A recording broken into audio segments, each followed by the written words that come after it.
जय Radha Madhav Kunj Bihari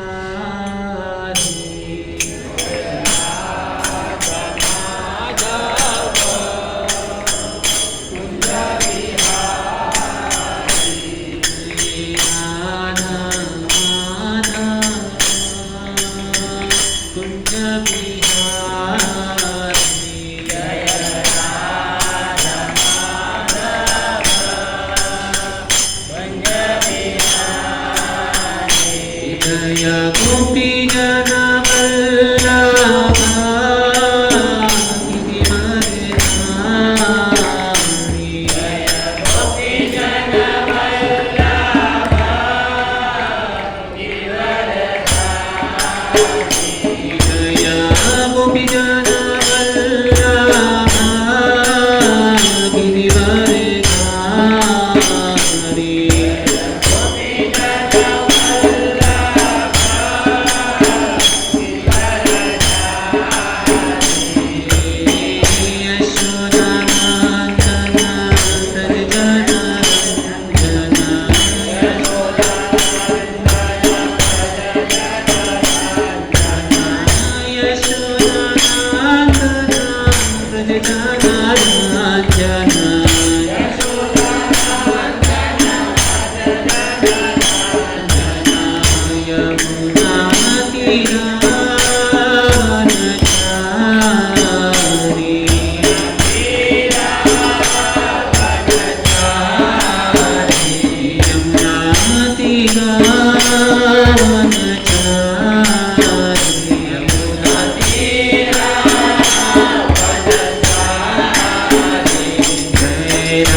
Hare Krishna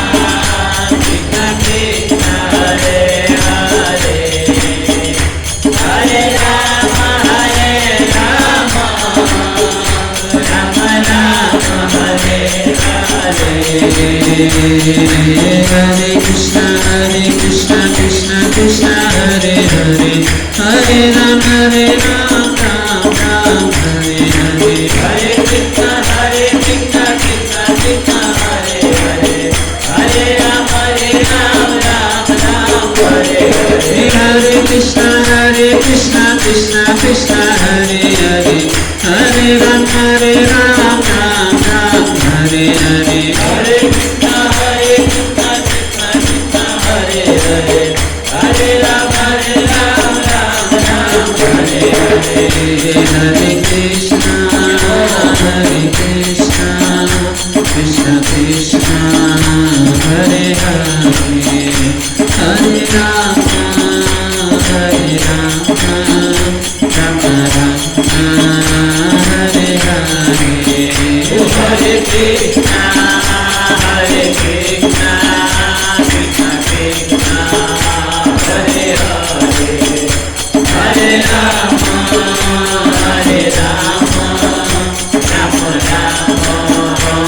Rama Hare Hare Jaya Radha Giri Hari Radha Giri Hari Radhe Jaya Radha Giri Hari Radha Giri Hari Radhe Jaya Jagannatha Jagannatha Ganadeva Jaya Subhadra Jaya Jagannatha Jagannatha Ganadeva Jaya Subhadra Jaya Gauranitai Gauranitai Gauranitai Jaya Gauranitai Jaya Gauranitai Gauranitai Gauranitai Jaya Gauranitai Jaya Jaya Prabhupada Prabhupada Jaya Jaya Prabhupada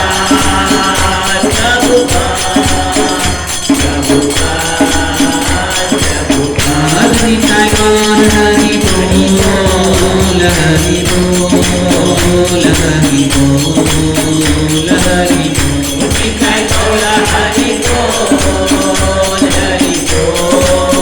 Hari Bol Hari Bol Hari Bol Shri Srimati Bhaktivedanta Swami Srila Prabhupada Maharaj ki Bhakti Siddhanta Saraswati Goswami Maharaj ki Gaur Kishodas Babaji Maharaj ki Bhakti Vinod Thakur ki Jagannath Das Babaji Maharaj ki Shri Rup Sanatana Bhatta Raghunath Shri Jeev Gopal Bhatta Das Raghunath Shad Goswami Prabhugan ki Namacharya Shri Haridas Thakur ki Shri Shri Radha Gidhari Bhavan ki Jagannath Baldev Subhadra Maharani ki Nitai Gaur Premanande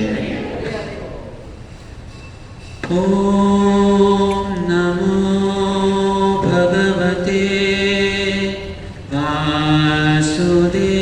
Vasudevaya Om Namo Bhagavate Vasudevaya Om Namo Bhagavate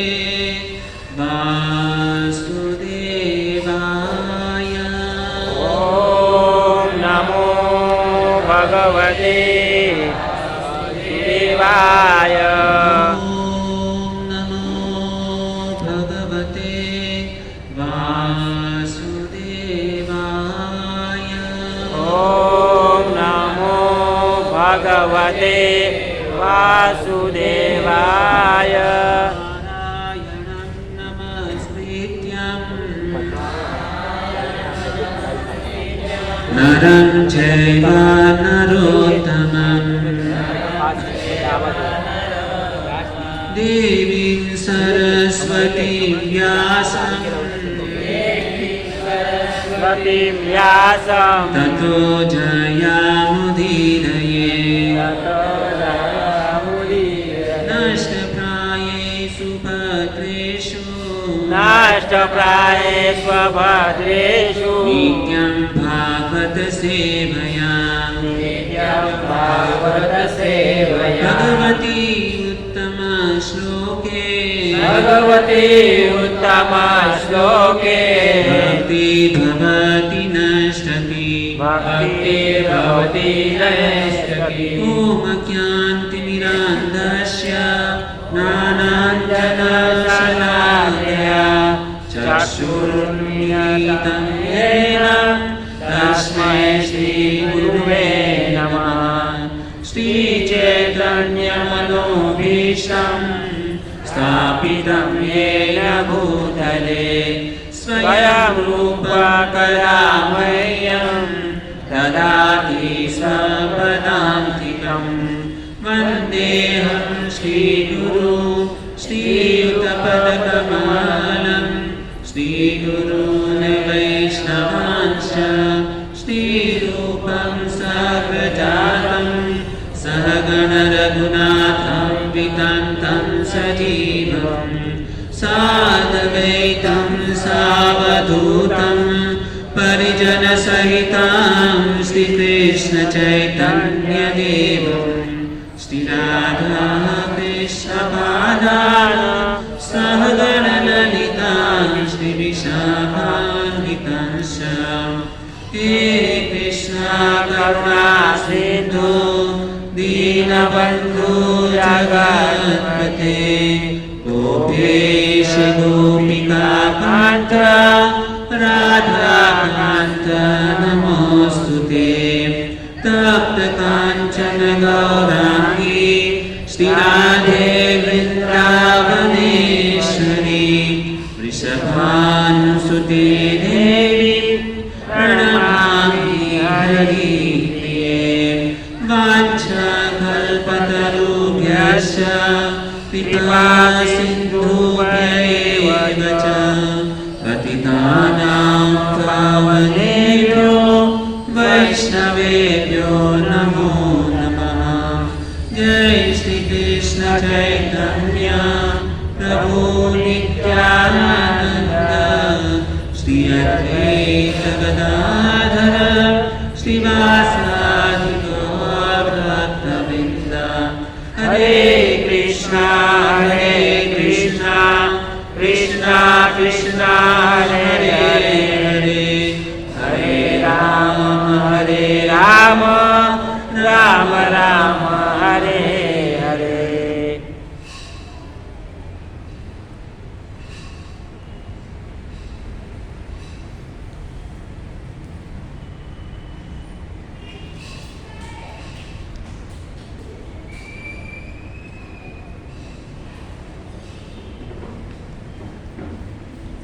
हरे कृष्ण।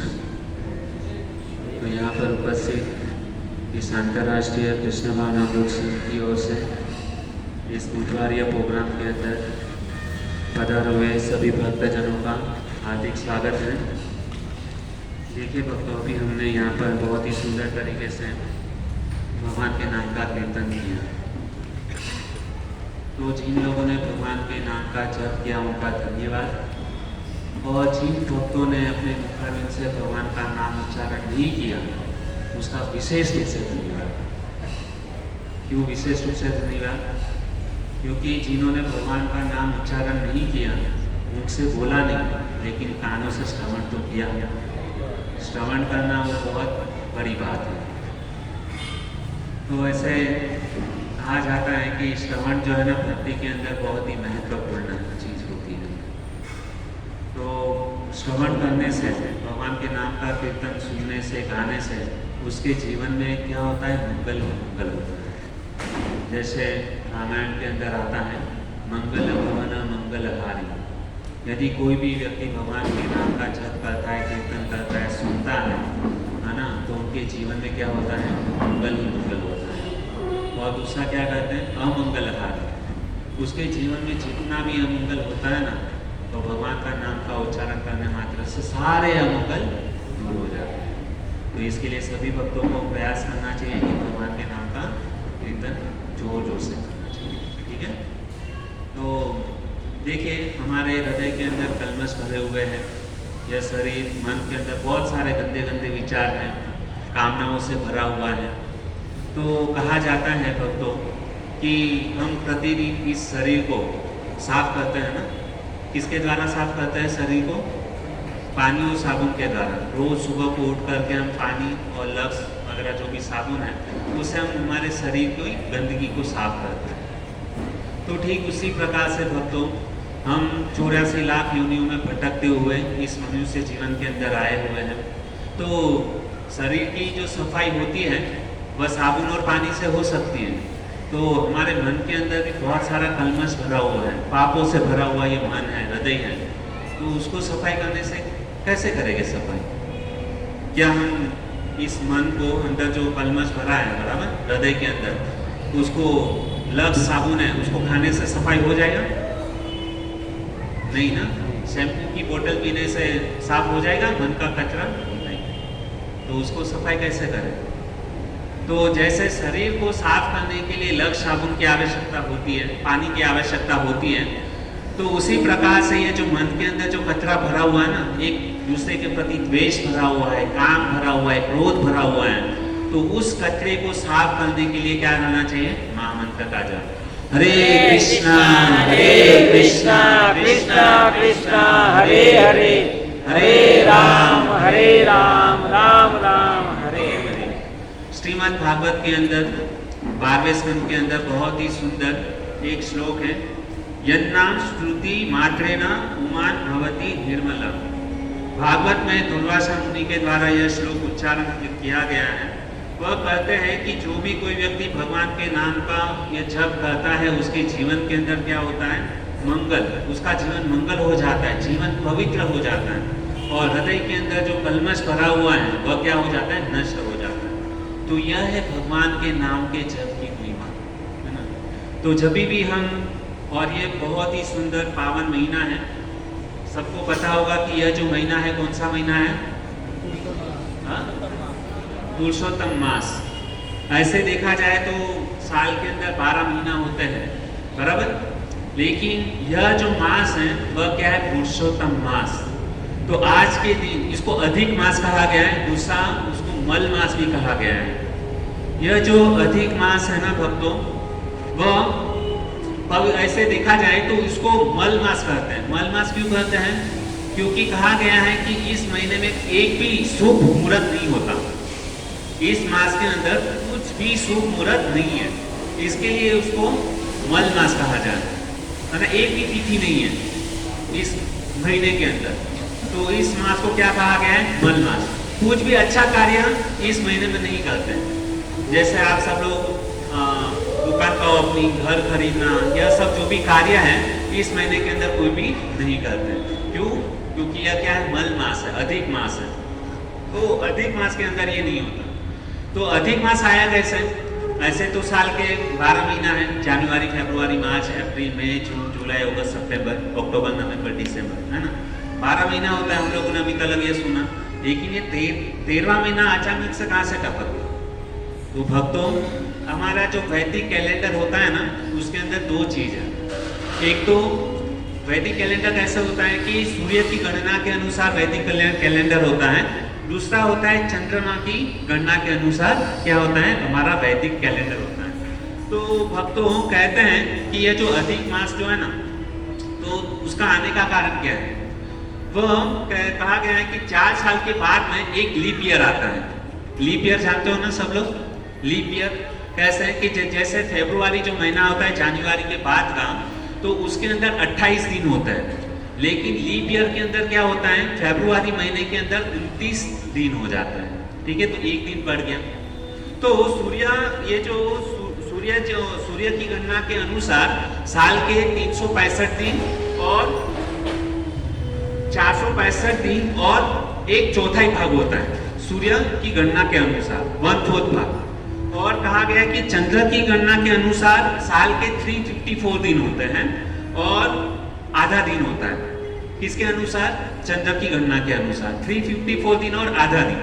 यह चंद्र के, अभी क्या हुआ कि सूर्य की गणना के अनुसार कितना हुआ? 365, और चंद्र की गणना के अनुसार कितना हुआ? 354। तो यह जो बीच का करीबन कुछ 11 दिन का फर्क आया, बराबर। तो ये 11 दिन का जो फर्क आया ना, तो वो हर साल उसका क्या होता है? डिफरेंस आता है ना। तो 11 दिन का जो फर्क आया, तो धीरे धीरे करके क्या होता है? 33 महीने के बाद में 3 साल के बाद में वो क्या आता है, अधिक मास आता है। तो ये 11 दिन का कवर कैसे करें? तो 11 जो 3 साल के बाद में वो जो 3 साल अपन कैलकुलेट करते हैं, तो उसके 3 की गणना के अनुसार क्या होता है, 1 महीना बढ़ जाता है। तो हर 33.5 महीने के बाद में यह क्या आता है, अधिक मास आता है 3 साल के बाद में। तो यह अधिक मास का इस प्रकार से सूर्य की गणना और चंद्रमा की गणना में जो फर्क है, उस फर्क को 3 साल के बाद में कवर किया जाता है, तो उसको क्या कहा जाता है, अधिक मास, मल मास। इतना सबको समझ में आया? अभी यहाँ पे ध्यान से श्रवण हम लोगों को करना होगा। यदि थोड़ा सा भी आपने निग्लिजेंसी रखा सुनने में, तो आपको कथा पता नहीं चलेगी, बाउंसा चला जाएगा। क्योंकि क्या है कि कथा के अंदर कथा है, कथा के अंदर कथा है ना। जिस प्रकार से उंगली है, उंगली के अंदर अंगूठी है, अंगूठी के अंदर क्या होता है, नगीना होता है ना।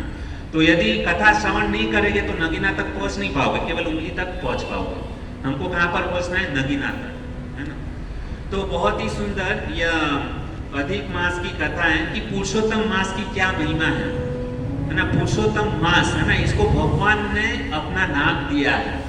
इसके लिए यह महीना जो है ना पवित्र माना गया है।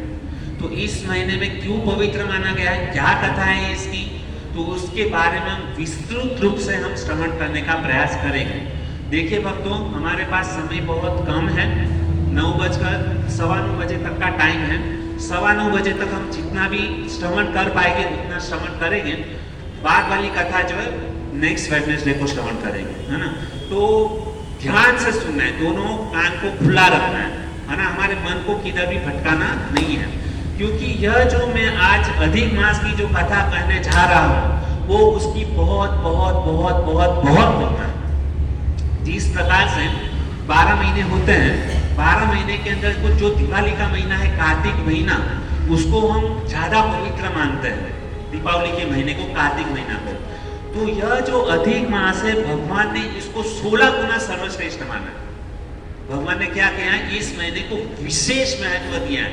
16 गुना कार्तिक महीने से भी ज्यादा श्रेष्ठ यह अधिक मास जो है ना, 16 गुना ज्यादा महत्वपूर्ण है। जिस प्रकार से मार्केट के अंदर सेल लगता है, वो कुछ दिनों के लिए रहता है ना। समझो मार्केट के अंदर सेल लगा है कि सारी चीज को है ना 50% डिस्काउंट में देते हैं। तो हम क्या करते हैं, केवल 3 दिन के लिए सेल है, तो हम अपना सब कुछ काम धंधा छोड़ करके वो 50% डिस्काउंट का लाभ उठाने के लिए चले जाते हैं। तो इसी प्रकार से यह भगवान ने हमको यह जो महीना दिया गया है, पुरुषोत्तम मास, उसका हमको क्या करना चाहिए, ज्यादा से ज्यादा हमको बेनिफिट उठाना चाहिए। वो रेडी है? हाँ, वो दे देना। तो भक्तों, मैं कहना यह चाह रहा हूँ कि यह जो पुरुषोत्तम मास है, उसका ज्यादा से ज्यादा बेनिफिट उठाओ, क्योंकि इस महीने के अंदर हम जितना भी व्रत करेंगे, जितना भी तप करेंगे, जितना भी जप करेंगे, उसका मल्टीप्लिकेशन कितना होने वाला है, 16 गुना। हम जो भी बाकी के महीने में जो भी कुछ कार्य करते हैं, उससे 16 गुना ज्यादा इसके अंदर उसको मिलने वाला है। कथा श्रवण करना, जप करना, मंदिर में जाना, दान देना, इसकी विशेष विशेष विशेष महिमा इस महीने के अंदर है। तो इसके लिए हमें आपको बोल रहा हूँ, ध्यान से क्या करना चाहिए, श्रवण करना चाहिए, है ना।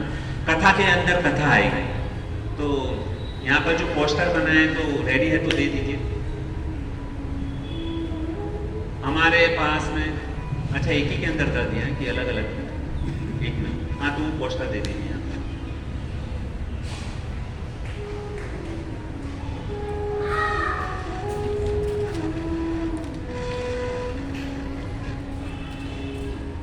हाँ, तो साजिद भाई थोड़ा क्रॉस करना, तो उनको भी देखो।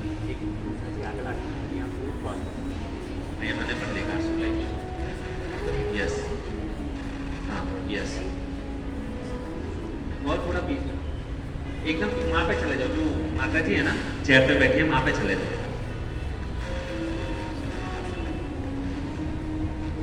थोड़ा सा ऊपर देखिए, अभी हम कथा के अंदर प्रवेश करने वाले हैं, ठीक है।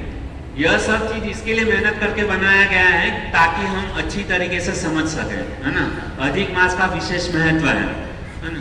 तो सबसे पहले यहाँ पे जो दिया गया है, ऊपर देखिए स्केच पेन से लिखा हुआ है 88,000 ऋषि मुनि नैमिषारण्य, है ना। तो सबसे पहले हम नैमिषारण्य की कथा श्रवण करेंगे। तो ये जो 88,000 ऋषि मुनि एक जगह पर एकत्रित हुए थे। कितने? 88,000। हम लोग यहाँ पर कितने लोग हैं? हाँ, 80 से 100 जन है। लेकिन 88,000 ऋषि मुनि कहां पर एकत्रित हुए? नैमिषारण्य के अंदर। कितने लोग नैमिषारण्य गए? 1 2 3 4। ठीक है, जो नहीं गए हैं वो मानसिक रूप से वहां पे चले गए, मन से, है ना। शरीर से तो नहीं गए, लेकिन मानसिक रूप से हम कहां पर जाएंगे? नैमिषारण्य, जहां पर 88,000 ऋषि मुनि एकत्रित हुए हैं। क्या करने के लिए? हाँ, यज्ञ करने के लिए। 88,000 ऋषि मुनि यज्ञ करने के लिए। किसके लिए यज्ञ कर रहे थे?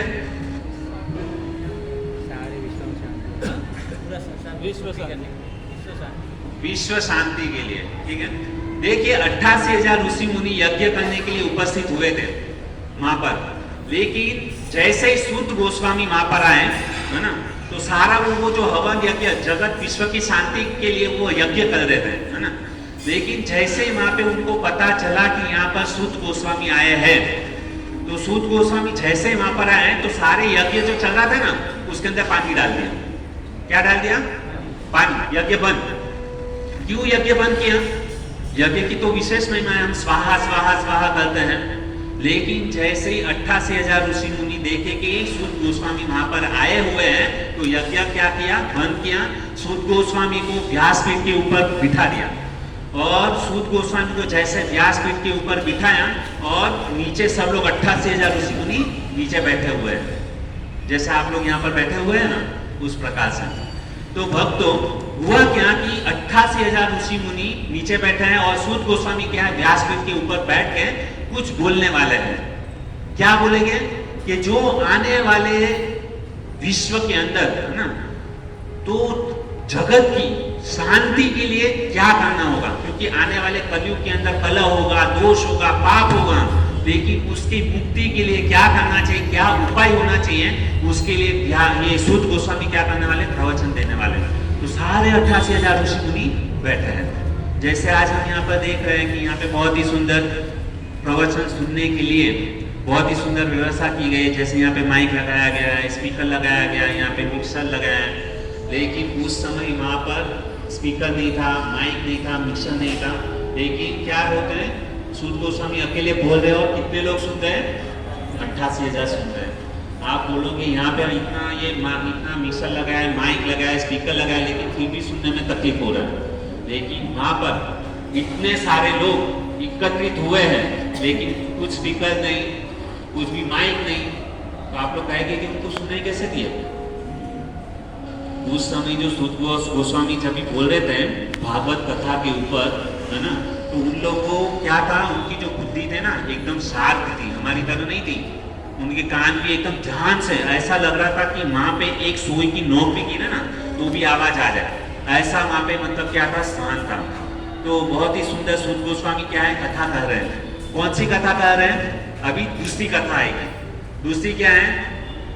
सुखदेव गोस्वामी, जो वहां पे राइट साइड पे जो लिखा है ना, सुखदेव गोस्वामी और परीक्षित महाराज। सूत गोस्वामी कौन सी कथा बता रहे हैं? कि उन्होंने, सूत गोस्वामी प्रदक्षिणा कर रहे थे पूरे भारतवर्ष में। तो सबसे पहले पुष्कर गए। पुष्कर जाने के बाद में वो कहां पर गए? गंगा नदी के तट के ऊपर सुखताल में, जहां पर सुखदेव गोस्वामी परीक्षित महाराज को क्या कर रहे हैं? भागवत कथा सुना रहे हैं। और जैसे ही सूत गोस्वामी को पता चला, उन्होंने अपनी यात्रा को क्या किया? विराम दे दिया। और विराम दे करके सुखदेव गोस्वामी कहां पर बैठ गए? गंगा नदी के तट के ऊपर, कहां पर? जहां पर सुखदेव गोस्वामी और परीक्षित महाराज का भागवत कथा जो हो रहा था, वहां पर बैठ गए। तो यह कथा कौन किसको सुना रहा है? सुखदेव गोस्वामी ने परीक्षित महाराज को जो कथा सुनाई, वही कथा को सूत गोस्वामी नैमिषारण्य के अंदर 88,000 ऋषि मुनि को सुना रहे हैं। समझ में आ रहा है कि बाउंसर जा रहा है? समझ में आया, है ना? तो सुखदेव गोस्वामी ने जो कथा सुनी थी, सुखदेव गोस्वामी और परीक्षित महाराज के बीच में जो संवाद हुआ था, उस संवाद को सूत गोस्वामी 88,000 ऋषि मुनियों को कहां पर सुना रहे? नैमिषारण्य के अंदर। पहली वाला जो है ना, 88,000 ऋषि मुनि, है ना? इतना समझ में आ रहा है भक्तों? ठीक है, तो हम आगे बढ़ते हैं। तो अभी क्या है, यह जो कथा है सुखदेव गोस्वामी परीक्षित महाराज को सुना रहे है ना। तो सुखदेव गोस्वामी परीक्षित महाराज को कौन सा प्रसंग चढ़ा था, वो जब भी वहां पर गए तभी अधिक मास, अधिक मास में क्या करना चाहिए, पुरुषोत्तम मास में क्या करना चाहिए, वह प्रसंग सुखदेव गोस्वामी परीक्षित महाराज को सुना रहे थे और वह प्रसंग सुत गोस्वामी सुन रहे थे, है ना। तो अभी क्या हुआ कि ये सुखदेव गोस्वामी परीक्षित महाराज को अधिक मास की महिमा का वर्णन बता रहे थे। तो उसके अंदर क्या हुआ कि सुखदेव गोस्वामी ने परीक्षित महाराज को बताया कि बद्रिका आश्रम, एक बार क्या हुआ, ये जो ब्लू कलर की स्केच पेन में लिखा हुआ है बद्रिका आश्रम, जहां पर नर नारायण वहां पर विराजमान है। अब ये तीसरी कथा आ गई। सबसे पहले कौन सी आई, 88,000 ऋषि मुनि, है ना, सूत गोस्वामी। उन्होंने कहां से कथा सुना, बोलिए, सुखदेव गोस्वामी परीक्षित महाराज का संवाद, बराबर। सुखदेव गोस्वामी परीक्षित महाराज को कौन सी कथा सुना रहे हैं, अधिक मास की, है ना। तो उसके अंदर कौन सा प्रसंग आया कि एक बार की घटना है कि नारद मुनि कहां पर गए, बद्रिका आश्रम। बद्रिका आश्रम में क्या है, नर नारायण का क्या है, आश्रम है, वहां पे नारायण साक्षात विराजमान है। तो नारद मुनि नारायण के पास में जाकर उनको जिज्ञासा, सबसे पहले नारद मुनि बद्रिका आश्रम में गए और नारद मुनि ने विष्णु का दर्शन किया, नारायण का, जहां पर नारायण वहां पे तपस्या करते हैं। तो नारायण का जैसे ही दर्शन किया, नारद मुनि ने सबसे पहला कार्य क्या किया, दंडवत प्रणाम। क्या किया, दंडवत प्रणाम। तो यहाँ पर एक शिक्षा मिलती है कि जब भी हम मंदिर में जाते हैं, भगवान के दर्शन करते हैं, तो क्या करना चाहिए, डंडे की माफी खड़े नहीं होना चाहिए, है ना। क्या करना चाहिए, दंडवत प्रणाम करना चाहिए। भगवान को सबसे पहला क्या करना चाहिए, प्रणाम। यह नारद मुनि क्या कर रहे हैं, हमको सिखा रहे हैं कि जब भी हम मंदिर में जाए, भगवान को सबसे पहला क्या करो, प्रणाम करो। और यदि मंदिर में जाते हैं, वहां पे कथा चालू है, तो क्या करो, चुपचाप कथा में बैठ जाओ, भगवान को दर्शन करने की जरूरत नहीं है। क्योंकि यदि हम डायरेक्टली भगवान के दर्शन करेंगे तो भगवान के अंदर केवल क्या दिखेंगे, पत्थर की मूर्ति देखेंगे। लेकिन कथा के माध्यम से हम क्या श्रवण कर पाएंगे कि भगवान जो है ना, केवल पत्थर रूप में नहीं है, साक्षात भगवान क्या है, उसमें विराजमान है। तो यह कैसे पता चलेगा, कथा श्रवण करने मात्र से हमको पता चलेगा कि भगवान किस प्रकार से मूर्ति के अंदर स्थापित है। ठीक है। तो नारद मुनि ने सबसे पहले नारायण को क्या किया, दंडवत प्रणाम किया। और उसके बाद में नारद मुनि ने नारायण से पूछा, क्या पूछा कि कृपा करके आप हमें बताइए, क्या बताइए कि यह यहाँ पे ब्रह्मचारी और गृहस्थ लोग इस प्रकार से, सारे लोग दुखी है, तो दुख से किस प्रकार से मुक्त हो सकते हैं, सारी समस्या का समाधान कैसे हो सकता है, हल। तो नारद मुनि किसको पूछ रहे हैं, साक्षात भगवान नारायण को पूछ रहे हैं कि हम कलयुग में सब लोग क्या है, दुखी है, तो सारी समस्याओं का समाधान कैसे होगा। तो नारद मुनि ने जिज्ञासा किया, किसके सामने जिज्ञासा किया, भगवान के सामने। नारद मुनि दुखी थे नहीं, नारद मुनि को कुछ दुखी नहीं था, वो तो भगवान के नाम में मस्त थे। लेकिन नारद मुनि ने हमारे लिए क्या किया है, प्रश्न किया है कि भौतिक संसार के अंदर जो बद्ध जीव है, किस प्रकार से मुक्त हो सकता है, सारे दुखों से मुक्त कैसे होगा। क्योंकि हम सभी लोग यहाँ पर क्या है, दुखी। कोई है सुखी यहाँ पे, कोई है तो हाथ ऊपर कीजिए। क्योंकि भगवान कहते हैं मामुपेत्य पुनर्जन्म दुखालयम शाश्वतम। भगवान ने इस संसार किसके लिए बनाया, दुख देने के लिए बनाया। तो नारद मुनि हमारे जैसे जीव के ऊपर कृपा करने के लिए भगवान से प्रश्न पूछ रहे हैं कि कलयुग के अंदर सब लोग दुखी है, कृपा करके उस सारे दुखों का समाधान आप बताइए कि कैसे जीव जो है ना, सारी समस्याओं से मुक्त हो सकता है। अभी जैसे ही नारद मुनि ने जिज्ञासा किया, और नारद मुनि कहते हैं कि नारायण को कि आप तो सब कुछ जानते हैं।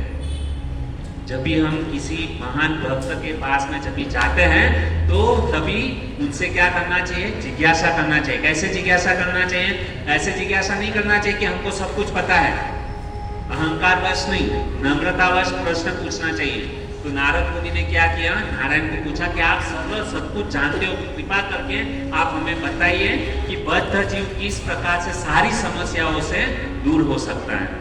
तो उस समय नारायण ने उसका उत्तर देते हुए कहा, अभी तक मैंने कितनी स्टोरी बताया, सबसे पहले 88,000 ऋषि मुनि सूत गोस्वामी की, है ना। सूत गोस्वामी ने कथा कहाँ से सुनी? परीक्षित और सुखदेव गोस्वामी का जो संबंध है वो।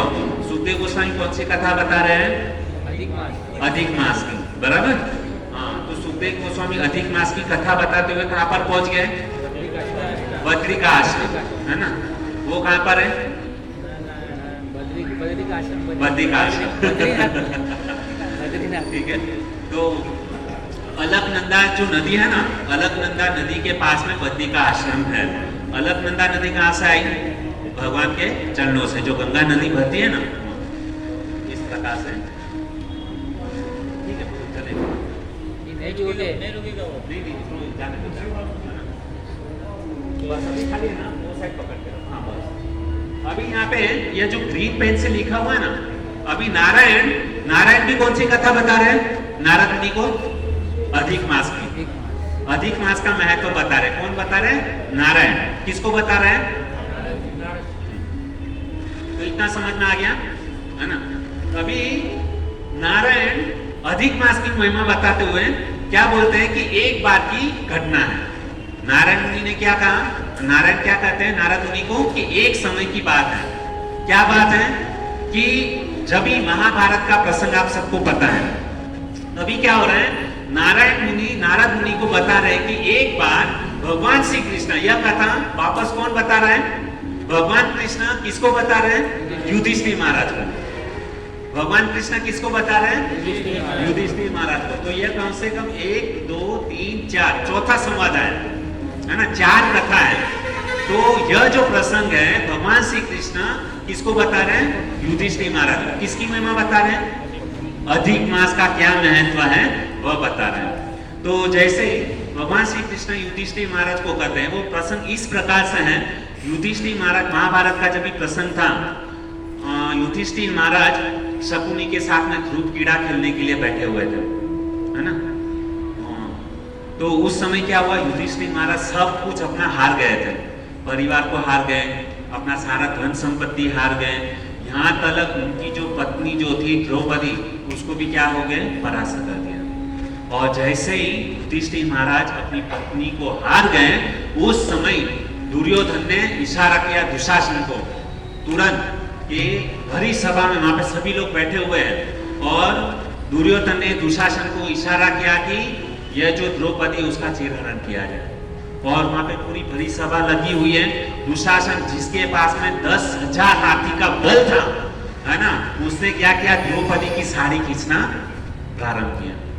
सबसे पहले द्रौपदी ने सोचा कि मैं अपने हाथों से मैं मेरी साड़ी बचा लूं, लेकिन अभी स्त्री के अंदर कितनी ताकत हो सकती है? वो अपने हाथों से क्या बचाएगी? उसके सामने 10,000 हाथी का बल रखने वाला क्या था? दुशासन। वो जब इस साड़ी खींचना प्रारंभ किया तो द्रौपदी को पता चला कि मैं अपने आप से मेरी रक्षा नहीं कर पाऊंगी। तो उसने क्या किया? दोनों हाथ खड़े कर दिए और क्या है? द्वारकाधीश को याद किया, भगवान कृष्ण को, है ना, पुकारने लगे, हरे कृष्णा कृष्णा कृष्णा हरे हरे, हरे राम राम राम हरे हरे। कथा कैसे सुनना है? कानों से, ध्यान पूर्वक, है ना, ध्यान पूर्वक। क्योंकि 88,000 ऋषि मुनि जो थे ना, वो ध्यान पूर्वक कथा सुन रहे थे। तो हमको भी कथा कैसे सुननी चाहिए? ध्यान पूर्वक। यदि ध्यान पूर्वक नहीं सुनेंगे तो नींद आ जाएगी, झपकी ले लेंगे कथा के अंदर। हमको कथा के अंदर झपकी नहीं लेना। इसके लिए झपकी ना आए, इसके लिए बार बार मैं आपको प्रश्न पूछ रहा हूँ। वरना ये कथा ऐसी है कि अगर मैं केवल अकेला बोलता रहूंगा ना तो नींद आ जाएगी। ऐसी यह कथा है। कथा के अंदर कथा, कथा के अंदर कथा, कथा के अंदर कथा। तो अभी यह कथा कहाँ पर पहुंची है कि हस्तिनापुर के अंदर क्या हो रहा है? द्रौपदी की लाज लूटी जा रही है और द्रौपदी ने अपने दोनों हाथ ऊपर किए, हे त्राहिमाम त्राहिमाम, हे जगतपति, हे कृष्ण, हे द्वारकावासी, कृपा करके मेरी रक्षा करो, रक्षा करो, रक्षा करो। और जैसे ही द्रौपदी ने अपने दोनों हाथ ऊपर किए, अखिल ब्रह्मांड के नायक जो द्वारकाधीश थे, है ना, वो अपना महल के अंदर थे, है ना, सारे 16,108 पटानी उनकी सेवा कर रही थी। लेकिन उन्होंने क्या किया? अपना राजमहल छोड़ करके तुरंत ही गरुड़ को बुलाया, है ना, और गरुड़ के ऊपर बैठ करके भगवान कृष्ण तुरंत ही हस्तिनापुर पे आ गए। और उन्होंने क्या किया, द्रौपदी को साड़ी प्रदान की। वो दुशासन खींचते गया, साड़ी है कि नारी है, नारी है कि साड़ी है, कुछ पता ही नहीं चला। खींचते वो 10,000 हाथी का बल रखने वाला दुशासन वहां पर ही क्या हो गया, बेहोश हो गया। लेकिन द्रौपदी की जो साड़ी जो थी ना वो खत्म नहीं हुई। तो इस प्रकार से भगवान श्री कृष्ण ने क्या किया, वस्त्र उतार धारण वहां पर किया। तो इस प्रकार से द्रौपदी की रक्षा की। और बाद में क्या हुआ कि सारे पांडव को है ना 12 वर्ष का वनवास और 1 साल का अज्ञातवास हुआ। और जैसे सारे पांडव वन में चले गए, देखिए भक्तों, जब भी भगवान के भक्तों को जब भी दुख आता है ना तो भगवान भी सहन नहीं कर पाते हैं। और जैसे पता चला पांडव लोग वन के अंदर निकले और भगवान कृष्ण को यहाँ पर पता चला कि हमारे जो पांडव है जो प्राण से भी प्यारे हैं, है ना, उनको क्या हुआ है, वनवास मिला हुआ है। तो किस प्रकार से हमारे जो भक्त है युधिष्ठिर, अर्जुन, किस प्रकार से अपना जीवन बिताते होंगे, कैसे खाते होंगे, यहाँ उनको चिंता होने लगी। तो भगवान श्री कृष्ण जहाँ पर वनवास में जहाँ पर पांडव लोग थे वहाँ पर भगवान कृष्ण खुद वहाँ पर चले गए। और जैसे ही वहाँ पर गए तो यहाँ पे जो कथा है ना कृष्ण युधिष्ठिर, वहाँ पे पांडवों के साथ में उनका मिलन हुआ भगवान श्री कृष्ण का। और भगवान श्री कृष्ण के साथ में जैसे मतलब पांडवों ने भगवान कृष्ण का दर्शन किया, पांडव लोगों ने क्या किया होगा, दंडवत प्रणाम। यस, यहाँ पे कुछ भक्त लोग ध्यान से इसका श्रवण करते, क्योंकि मैंने पहले ही कहा कि जैसे नारद मुनि को नारायण का दर्शन हुआ तो नारद मुनि ने क्या किया, दंडवत प्रणाम किया। तो उसी प्रकार से जब भी भगवान श्री कृष्ण पांडव के घर पे पहुंचे वन के अंदर, झोपड़ी के अंदर, तो पांडव लोग ने क्या किया, भगवान को प्रणाम किया, बहुत ही अंदर से दुखी थे। लेकिन जैसे भगवान का दर्शन हुआ पांडव के क्या हो गया, जान में जान आ गई, है ना, बहुत ही अंदर से हृदय के अंदर हृदय प्रफुल्लित हो गया। तो जब भी हम मंदिर जाते, कितने भी हम दुखी क्यों ना हो, लेकिन जब भी हम मंदिर में जाते हैं, भगवान का दर्शन करते हैं, तो हमारा मन क्या हो जाता है, प्रफुल्लित हो जाता है। सारे दुख है ना, जब तक भगवान के दर्शन, भगवान हमारे सामने है, हमको दुख सताता नहीं। तो ये भगवान के दर्शन का क्या है, प्रभाव है। तो इसके लिए क्या करना चाहिए, भगवान का ध्यान से क्या करना चाहिए, दर्शन करना चाहिए। ऐसा नहीं मंदिर में गए, चलो एक बार प्रणाम किया, चलो भागो। जितनी भी बार हम भगवान के मंदिर में जाते हैं, बार बार हमको क्या करना चाहिए, प्रणाम करना चाहिए। यहाँ पे कहते हैं 10 अश्वमेघी यज्ञ पुनरेति जन्म, 10 अश्वमेघी यज्ञ पुनरेति जन्म, कृष्ण प्रणामी न पुनर्भवाय। जो व्यक्ति 10 बार है ना अश्वमेघ यज्ञ कर लेता है, लेकिन एक बार यदि कोई व्यक्ति कृष्ण को प्रणाम कर लिया, है ना, उसको कभी भी वापस यहाँ पर आना नहीं पड़ेगा। ये भगवान को प्रणाम करने की क्या है, महिमा है। गोपिया गोपी गीत के अंदर बहुत ही सुंदर वर्णन करती है, प्राणात देहिनां पाप कर्षणं तीनाचरानुभां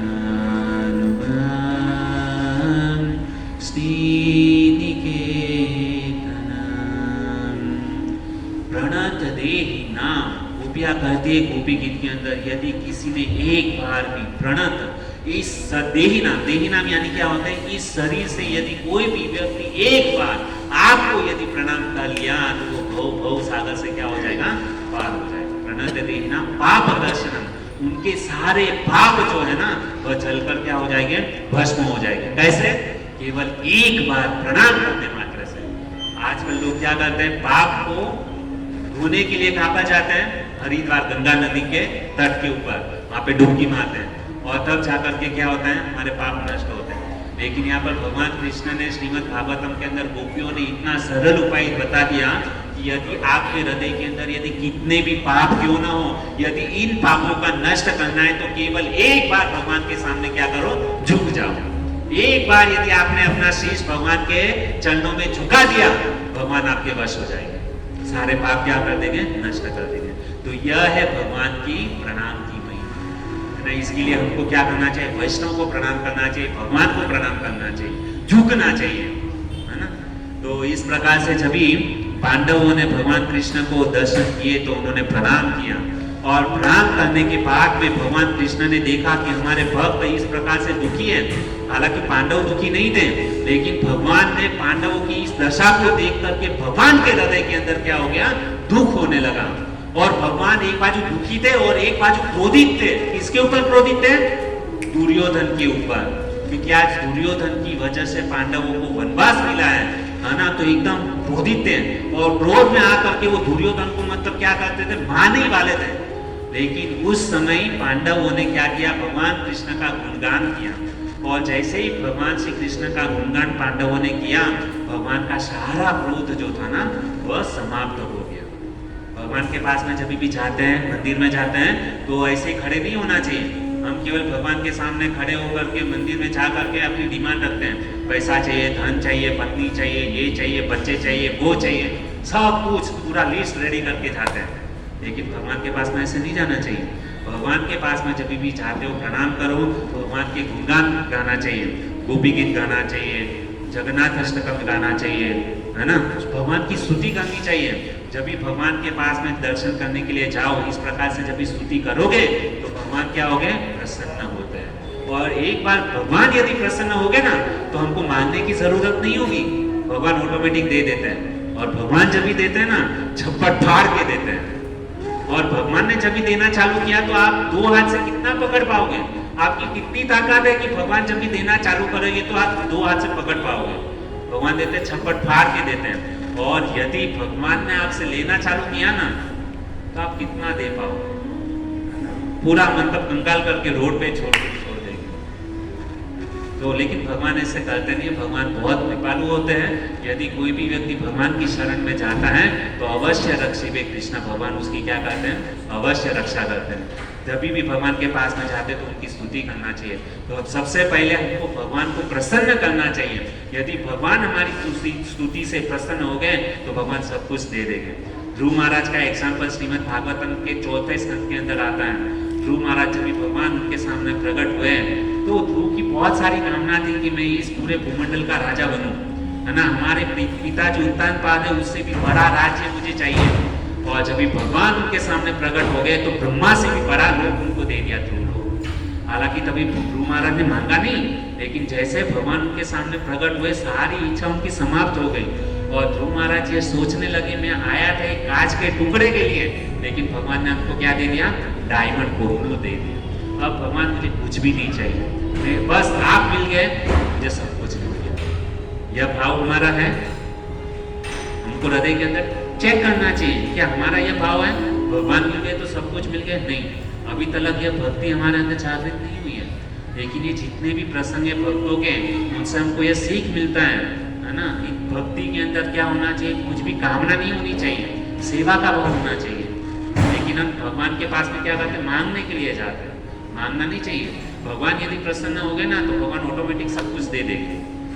तो इस प्रकार से क्या है, भगवान जब भी दर्शन दे, तो इस प्रकार से स्तुति करना चाहिए। भगवान का सारा क्रोध समाप्त हो गया।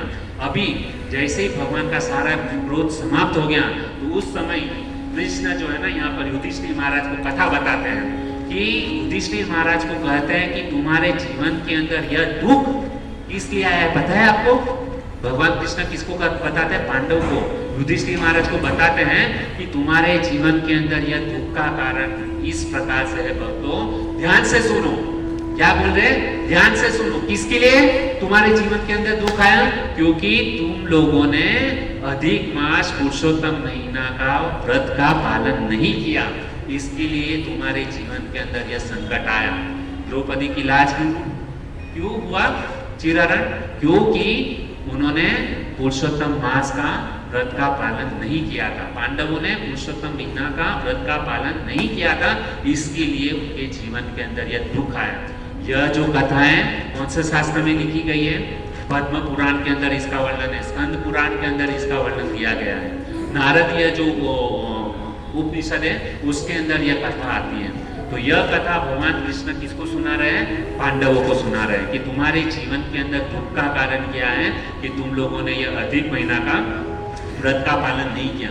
यदि कोई भी व्यक्ति इस अधिक महीना, पुरुषोत्तम महीना है ना, उसका पालन नहीं करेगा, तो उसके जीवन के अंदर निश्चित रूप से दुख आने वाला है। अभी आप कहोगे तो ये तो आपने बहुत बड़ी भारी समस्या बता दी कि पुरुषोत्तम महीना का यदि व्रत पालन नहीं करेंगे तो जीवन के अंदर दुख आना।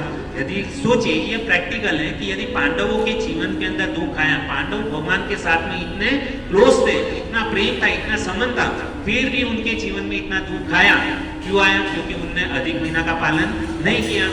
तो हम कौन सी खेत की मूली कि हमारे जीवन में दुख नहीं आएगा? यदि हम भी इस पुरुषोत्तम महीना व्रत का पालन नहीं करेंगे तो हमारे जीवन में भी संकट निश्चित रूप से आएगा। अभी आप बोलोगे तो ये तो बहुत टेंशन वाला आपने बात बता दिया, लेकिन टेंशन वाली कोई बात नहीं है। क्या करना है इस अधिक मास में, क्या करना चाहिए? तो भगवान कृष्ण बहुत ही सरल उपाय बताते हैं। भगवान कृष्ण बोलते हैं 3 चीज अधिक मास के अंदर करना चाहिए। कौन सी 3 चीज करनी चाहिए? ध्यान से सुनना। क्या करना है? ध्यान से सुनना। वापस कृष्ण बार बार बोल रहे हैं क्योंकि कलयुग का स्वभाव है ना, एक बार यहाँ पे सुना, जैसे यहाँ से गेट के बाहर जाएंगे ना, विस्मरण नहीं। हम यहाँ पे क्या है, केवल सुनने के लिए नहीं आए, यहाँ पे जो भी बोला जा रहा है उसको जीवन के अंदर अप्लाई करना है, आचरण करना है। यदि आचरण नहीं करोगे तो श्रम ही वही केवल, यहाँ पे हम जो इतना प्रयास करें उसका कुछ मतलब नहीं होगा।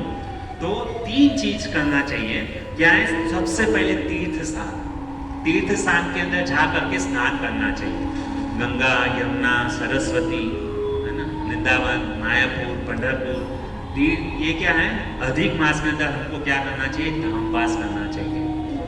और यदि कोई भी व्यक्ति इस महीने में धामवास करेगा, यदि कोई भी व्यक्ति गंगा नदी में स्नान करेगा तो 12,000 साल तक गंगा नदी में स्नान करने से जो पुण्य मिलता है वह पुण्य अधिक मास में एक बार गंगा नदी में स्नान करने का फल इसको मिलता है। इसके लिए हमको क्या करना चाहिए?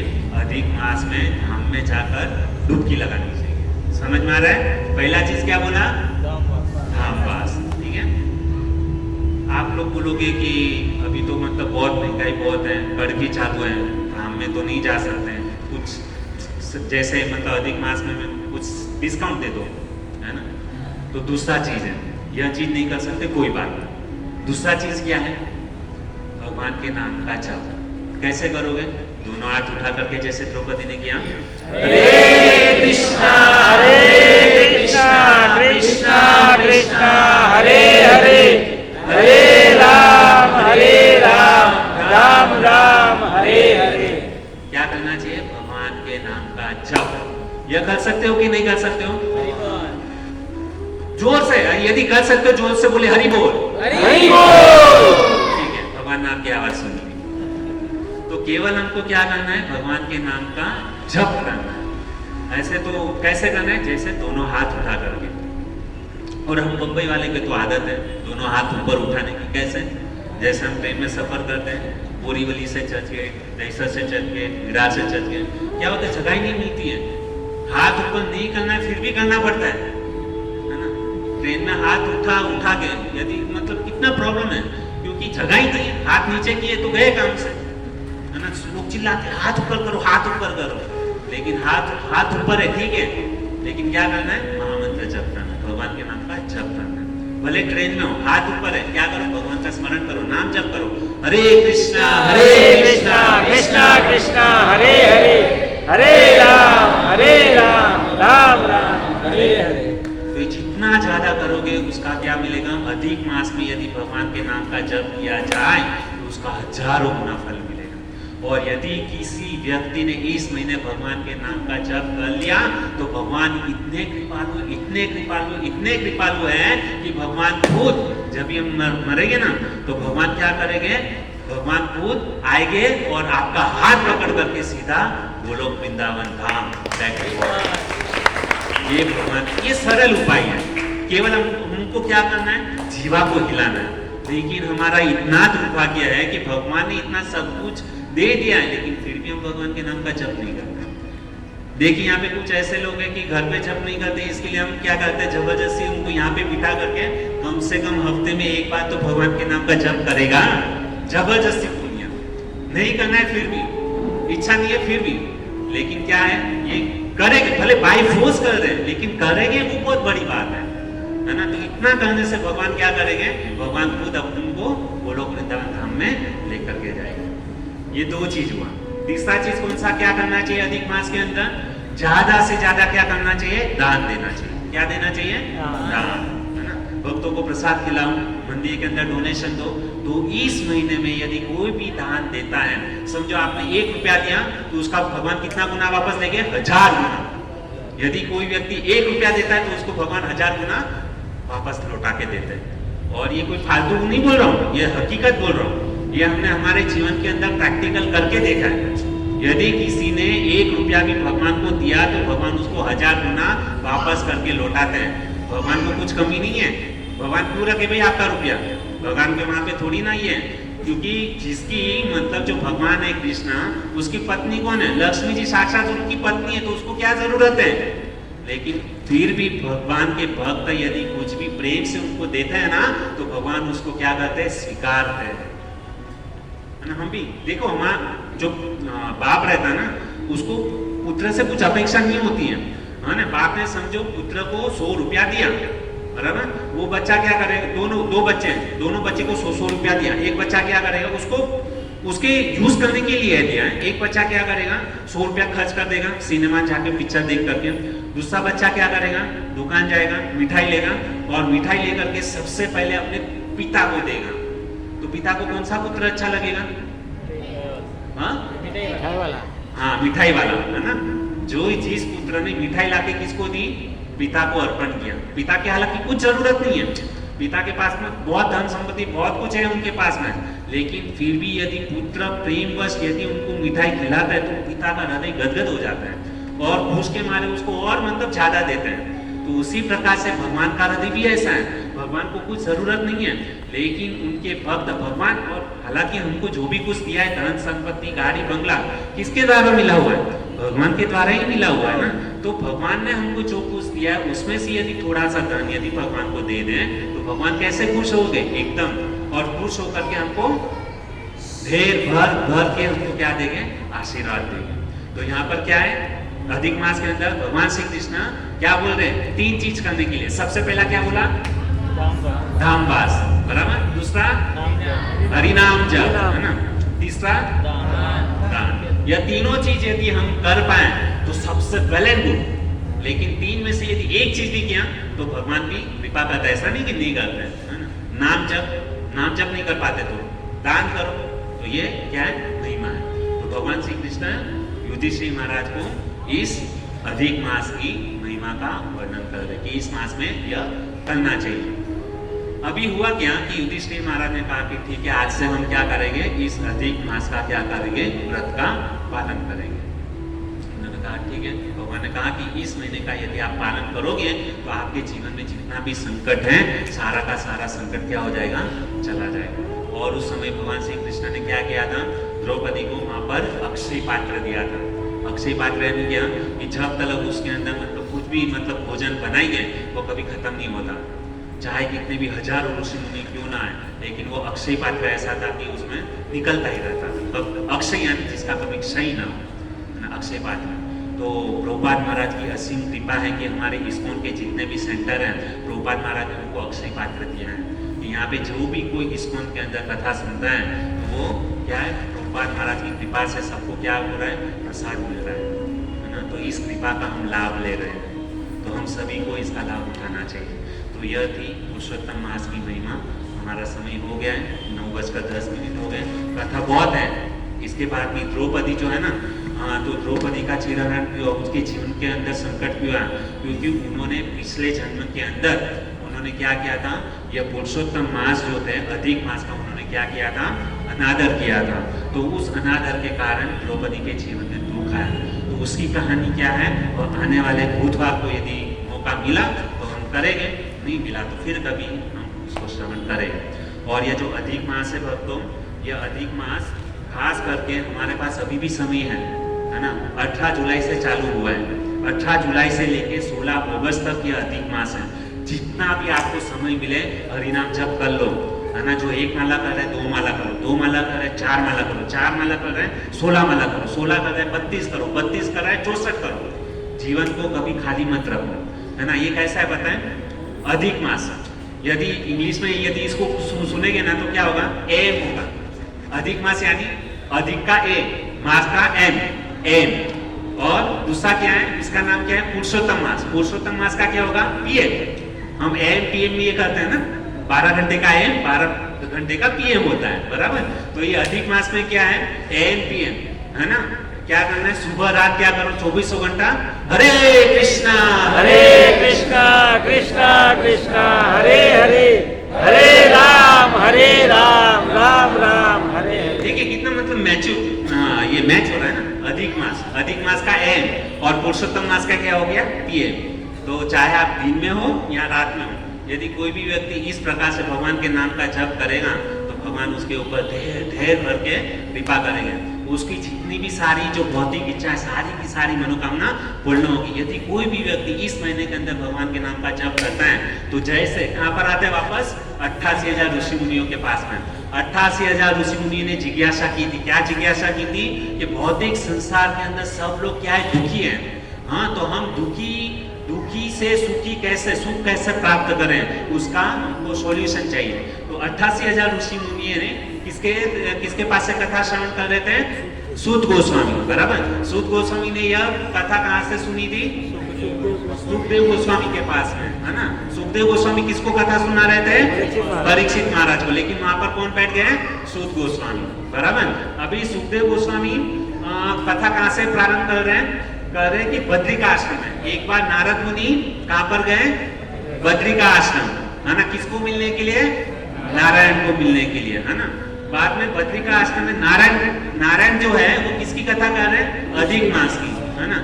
तो वो नारायण किसकी कथा कर रहे हैं वापस, अधिक मास की। किसके बारे में बोल रहे हैं अभी, कृष्णा और युधिष्ठिर महाराज का संवाद, है ना। अभी कृष्णा किसकी कथा बोल रहे हैं, अधिक मास की, है ना। लेकिन कौन सा प्रसंग, युधिष्ठिर महाराज को बता रहे हैं अधिक मास का क्या महत्व है। अधिक मास का यदि कोई व्यक्ति पालन नहीं करेगा तो उसको नारकीय गति होगी। क्या होगी, नरक में उसको जाना होगा। लेकिन यदि किसी व्यक्ति ने इस अधिक मास का पालन कर लिया तो वो कहां पर जाएगा, सीधा भगवान के बैक टू गॉड है। प्रभुपाद महाराज कहते हैं ना, बैक टू गॉड है, सीधा भगवान के धाम में चला जाएगा। ये बोनस है ना। ऐसे देखते हैं हम बाकी महीने में कितना तपस्या करते हैं, है ना। तपस्या करने में बहुत मतलब परेशानी है। कुछ लोग बोलते हैं कि भगवान के नाम का जप करते समय रोमांच, कंपन, शुतरंग, भाजो ये सब होना चाहिए। वो यार रोमांच आ रहा है, नहीं आ रहा है। भगवान के नाम का जप करते क्या है, पसीना छूट रहा है ना। रोमांच, कंपन ये कुछ अनुभूति नहीं हो रही है। भले अनुभूति न हो, लेकिन इस महीने में यदि कोई भी जप करेगा तो सीधा भगवान अपने हाथ पकड़ करके क्या करके वो लोग वृंदावन धाम में लेकर के जाएंगे। तो ये अधिक मास की महिमा का मैंने वर्णन किया। तो आने वाली जो कथा है हम पिछले बुधवार को प्रयास करेंगे आप सभी भक्तों को सुनाने के लिए। तो आप सभी भक्तों का बहुत बहुत बहुत धन्यवाद कि इतना भारी मात्रा में आप लोग इस अधिक मास में खास करके कथा श्रवण करने के लिए आए, है ना। तो इस मास में यह जो कथा, यदि कोई भी अपने जीवन में अधिक मास की कथा सुनेगा तो उसके जीवन के अंदर कभी भी वो व्यक्ति दुखी नहीं होगा। यह अधिक मास में कथा सुनने का फल है। यदि आप सुखी होना चाहते हो तो आप अपने परिवार के साथ में, बच्चों के साथ में, अपने मित्र लोगों को, सबको यहाँ पर क्या करती है, लेकर के आइए। तो रूपाल महाराज ने क्या किया, रूपाल महाराज ने कृष्ण भावनामृत का आंदोलन किया, है ना। पूरे सब लोगों को इकट्ठा किया, अपना नाम फेमस करने के लिए नहीं, लेकिन भगवान को प्रिय बनने के लिए। प्रभुपाद महाराज ने अपने प्रवचन देकर के खुद फेमस नहीं हुए, लेकिन प्रभुपाद महाराज क्या करना चाहते थे, जितने भी बद्ध जीव है ना, उसको डायरेक्ट भगवान के साथ में कनेक्शन कर दिया। आजकल के गुरु लोग क्या करते हैं, जितने भी शिष्य लोग आते हैं उसको अपने अंडर में रखते हैं, लेकिन उसको अपने अंडर में नहीं रखना है। जितने भी शिष्य लोग हैं उसको डायरेक्ट कनेक्शन किसके साथ में करना चाहिए, भगवान के साथ में। और वो भगवान के साथ में संबंध कौन करा पाएगा, गुरु ऐसा जो व्यक्ति है कि जो सीधा भगवान के साथ में कनेक्शन करवा पाएगा। जिस प्रकार से उनको भगवान गुरु महाराज ने नाम दिया जीवन कृष्ण दास, गुरु क्या करता है, भगवान का दास बना देता है ना। और पाखंडी गुरु के पास में नहीं जाना चाहिए। पाखंडी गुरु क्या करते हैं, जितने भी शिष्य लोग होते हैं उसको अपना चेला बना देते हैं। और यदि वो पाखंडी गुरु अपना चेला बनाएगा तो खुद तो नरक में जाएगा, लेकिन उसके साथ में जितने भी शिष्य लोग हैं ना, सबको नरक में लेकर के जाएगा। तो हमको नरक में नहीं जाना है ना। ऐसे गुरु के पास में जाना चाहिए कि जो सीधा भगवान के साथ में अपना संबंध स्थापित कर दे, ऐसे गुरु के पास में जाना चाहिए। ठीक है, हरे कृष्णा। और हमसे जो भी कुछ बोलने में त्रुटि हो गई हो तो आप सबका सेवक समझकर, दास समझकर हमारी गलती को क्षमा करें, और जो भी कुछ अच्छा लगा हो वो अपने साथ में लेकर के जाइए। हरे कृष्ण।